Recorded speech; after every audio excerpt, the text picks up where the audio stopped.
নমস্কার, নিউজ নেক্সাসে আপনাদের সকলকে স্বাগত জানাই। আমি রাকা মুখার্জি। আমার গত ভিডিওতে আমি বেশ কিছু টিপস দিয়েছিলাম প্যারেন্টসদের জন্য, যে বাচ্চাদের সঙ্গে কি কি করবেন না। আরও কিছু টিপস আজকে দেব, যে কি কি আমাদের করা উচিত নয় বাচ্চাদের সঙ্গে, আমাদের একটু সচেতন থাকা প্রয়োজন, এবং সেই সঙ্গে কিভাবে মনিটর করলে বাচ্চারা সুন্দরভাবে বিকশিত হবে। আসুন আজকে তাই নিয়ে আমরা কিছু কথা বলি।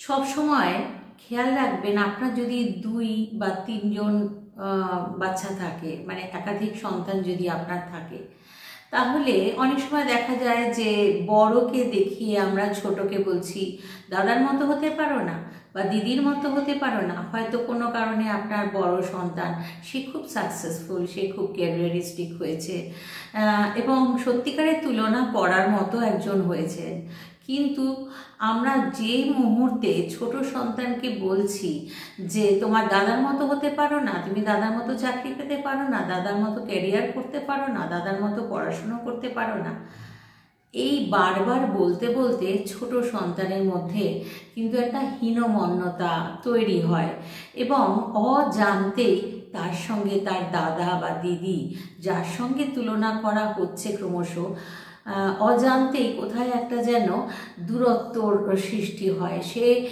হয়তো কিছু কারণ নেই, বড় দাদা বা দিদি ভাইকে বা বোনকে ভীষণই ভালোবাসে, কিন্তু তবু দেখা যায় যে একটা দূরত্ব তৈরি হচ্ছে। তো আসুন এদিকটা আমরা খেয়াল রাখি যে আমরা তুলনা করব না।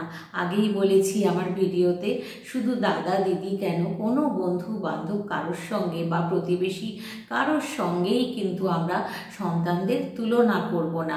এই তুলনা করতে গেলেই কিন্তু বাচ্চার মধ্যে হীনমন্যতার সৃষ্টি হয়, ল্যাক অফ কনফিডেন্স, যেটা তাকে এগিয়ে যেতে বাধা দেয়। অতএব আমাদের সচেতন থাকতে হবে।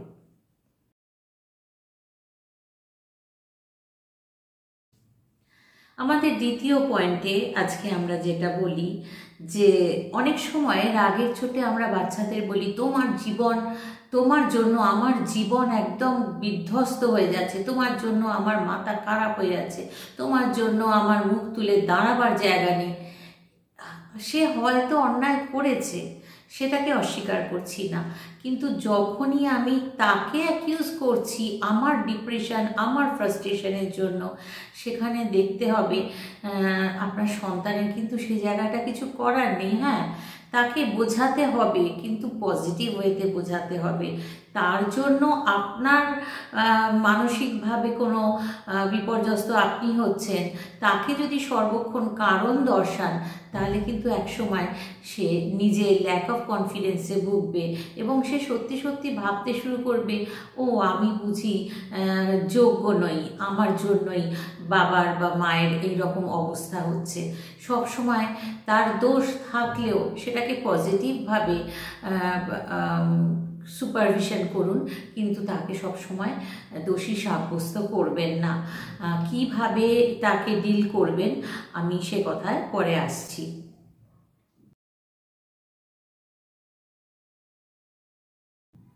অনেক সময় আমরা দেখা যায় যে রাগের চোটে আমাদের সন্তানকে বার করে দিলাম বাড়ি থেকে, তুমি বেরিয়ে যাও, গেট আউট, তুমি আর ফিরবে না বাড়িতে, ইউ গেট আউট।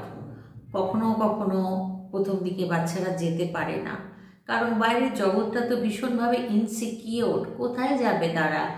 আপনি যদি সত্যি তাকে বাড়ি থেকে চলে যেতে বলেন, এবং আপনিও জানেন খুব ভালোভাবে যে তার কোথাও কোনো জায়গা নেই, কিন্তু অ্যাডোলেসেন্স টাইমে যখন বাচ্চা বড় হচ্ছে, যখন তার সেলফ রেসপেক্টটা তৈরি হচ্ছে, এবং সেই সেলফ রেসপেক্টের জায়গায় যদি সত্যি আপনি সেই রকমভাবে আঘাত দিয়ে বলেন যে ইউ গেট আউট, তুমি বেরিয়ে যাও, অনেক সময় জেদের চোটে কিন্তু সে বেরিয়ে যেতেও পারে, এবং বেরিয়ে গেলে সে যে আবার ফিরে আসবেই।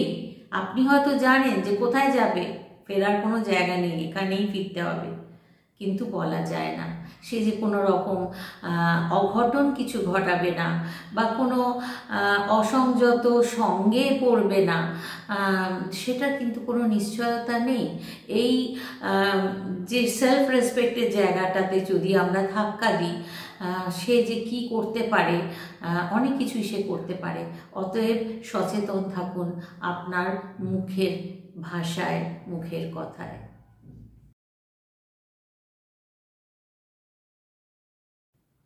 আমরা বাচ্চাদের, বিশেষ করে মায়েরা ছোটবেলা থেকে এই যে খাইয়ে দেওয়া, তাকে রেডি করে দেওয়া স্কুলের জন্য, তার টিফিন করে দেওয়া, আমাদের ইন্ডিয়ান কালচারে এটা ভীষণভাবেই আছে যে আমরা সন্তানদেরকে একটু বেশি প্যাম্পার করি, বেশি আদর যত্নে রাখি। এমনও দেখা যাচ্ছে যে বাচ্চা বড় হয়ে গেছে, তা স্কুলে যাওয়ার সময় বলছে মা আমার খাবার সময় নেই, দাঁড়া বাবা দাঁড়া বলে আমরা তার মুখে হয়তো 2 গরস খাইয়ে দিলাম। হ্যাঁ, আমরা সন্তান স্নেহেই করি, কিন্তু দেখতে হবে সময়ে সময়ে বাচ্চা যেন নিজের পায়ে দাঁড়াতে পারে। নিজের পায়ে দাঁড়াবার মানসিকতাটা যদি তাকে তৈরি করতে না দেওয়া হয়, তাহলে দেখবেন যে বড় হয়ে গেছে বাচ্চা, হয়তো অনেক দূরে চলে গেছে, সে চাকরির ক্ষেত্রেও হয়তো অনেক দূরে চলে গেছে, কিন্তু তবুও না সে একটা অবলম্বন খোঁজে মায়ের মতো বা বাবার মতো, যে কিনা ছোটবেলার মতো তাকে আশ্রয় দেবে, যে তাকে ছোটবেলার মতো হয়তো একটু খাইয়ে দেবে বা প্যাম্পার করবে। সেই আশ্রয়টা যদি পেল তো ভালো, আর যদি না পায়, যদি ভুল জায়গায় আশ্রয় করে ফেলে, তখন কিন্তু তার জীবনটা দুর্বিষহ হয়ে ওঠার চান্স আছে।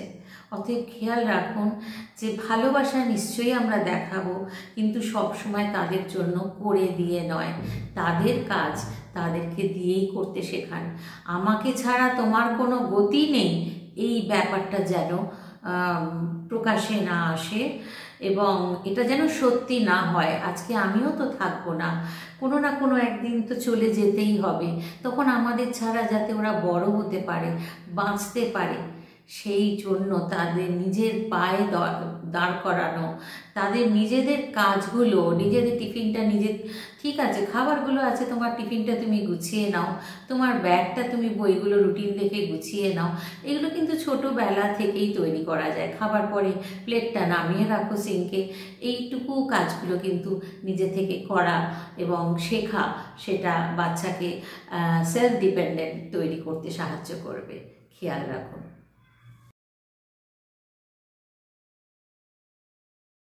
এবারে আমি সেই কথাগুলোই বলবো যে তাহলে আমাদের কিভাবে বাচ্চাদের সঙ্গে ডিল করা দরকার। বাচ্চা বলতে এখানে কিন্তু শুধুমাত্র ছোট ক্লাস 2-3 এর বাচ্চা নয়, আমি কিন্তু অ্যাডোলেসেন্স, টিনেজারদের কথাও বলছি, কারণ তারাও তো আমাদের সন্তান, যাদের মধ্যে বিকাশ হচ্ছে, শরীরে মনের মধ্যে পরিবর্তন আসছে, কিন্তু তারা পরিপূর্ণ হয়নি, এখনও তারা পরিপূর্ণতা পায়নি। তাদের ব্রেন ম্যাচিওর হচ্ছে কিন্তু কমপ্লিটলি ম্যাচিওর হয়নি।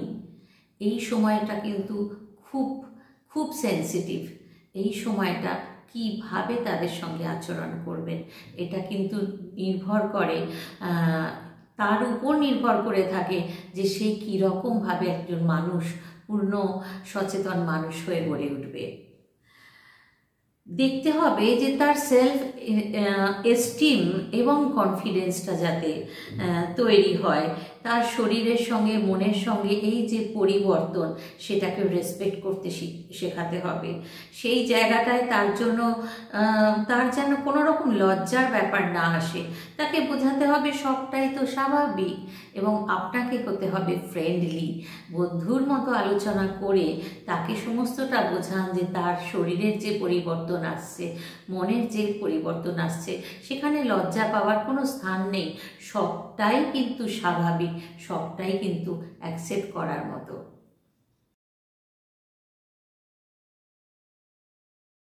অতএব এই যে হয়তো তার কাছে যে ব্যাপারটা গোপন মনে হচ্ছে, সেই গোপনীয়তার খোলসটা তো খুলতে হবে। এই গোপনীয়তার খোলস, এবং এই সময়টা নানা রকমের রিলেশনশিপ জীবনের মধ্যে আসে, কোনোটা ভালো, কোনোটা হয়তো ভালো না, বন্ধুদের সঙ্গে রিলেশনশিপ, অন্যান্যদের সঙ্গে রিলেশনশিপ, কিন্তু দেখতে হবে আপনি যেন সেই বন্ধুত্বের জায়গায় থাকেন যেখানে এসে সে সমস্ত কথা বলতে পারে। তার দুঃখ হলে সে যেন আপনার কাঁধে মাথা রেখে কাঁদতে পারে, সেই সুযোগটা তাকে দিতে হবে। তবেই তো আপনি আপনার অভিজ্ঞতা থেকে কোনটা ভালো কোনটা মন্দ তাকে সঠিক পথে পরিচালনা করতে পারবেন। অতএব এই বন্ধুত্বপূর্ণ আচরণ এই সময়টা অ্যাডোলেসেন্স টাইমে কিন্তু ভীষণ প্রয়োজন।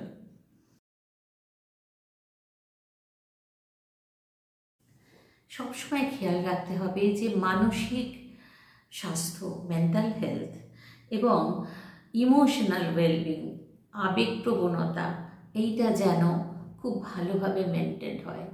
এই সময় যেহেতু বললাম যে অ্যাডোলেসেন্স টাইমে আবেগ একটা বড় জায়গা গ্রহণ করে মানুষের জীবনে।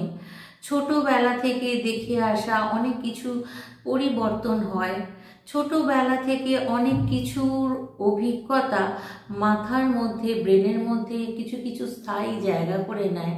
সেখানে অনেক কিছু নির্ভর করে, সে বাড়িতে মা বাবার মধ্যে রিলেশনশিপ কীরকম, মা বাবা তার সঙ্গে কীরকম রিলেশনশিপ মেনটেন করছেন, এই সমস্ত ব্যাপারের একটা ক্রমশ স্থায়ী ইমপ্রিন্ট পড়ে কিন্তু ব্রেনের উপরে, তার ছায়া পড়ে। অতএব দেখবেন এই সময় এবং ছোটোবেলা থেকে বড় হওয়া অবধি যেন মানসিক স্বাস্থ্য এবং আবেগপ্রবণতার দিকে সজাগ থাকবেন, তাকে ঠিকভাবে গাইডেন্স দেবেন।